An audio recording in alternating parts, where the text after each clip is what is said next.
ادب سلطانه، یعنی نوکرلر در عرض ادب سلطانه.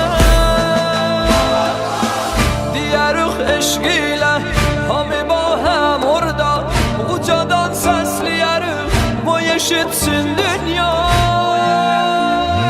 Hüseyin'e yerler ağlar, göyler ağlar. Hüseyin'e yerler ağlar, göyler ağlar. Betul olur Cenab-ı Ekrem'ler ağlar.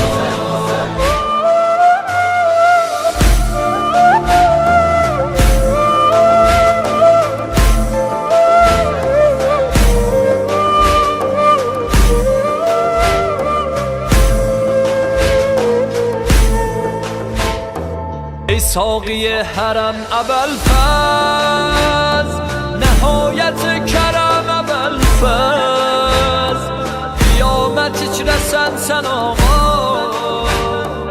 ələ alan ələm ابوالفضل. bizi sen iste Kerbela'ya، o vadiye şur و sefaya، darıxmışam nə vaxtı ağa، حرمدکی حال و هوایه.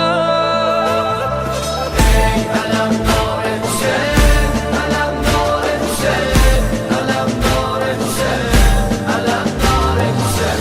آرزو qudələrin qoyma ürəklərdə qala، kəff ol Abbasidən o kər gələ mehmanın ola.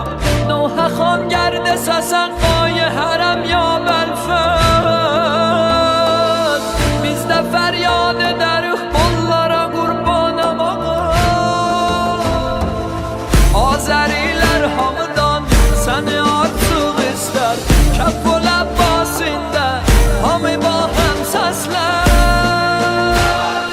Hansı quruhin belə mövlası var، şiələrin Həzrəti Əbbası var. Həzrəti Məhdi gələr, ola zəvvar Hüseyn، bu şuar ilə dolar. Kul beyn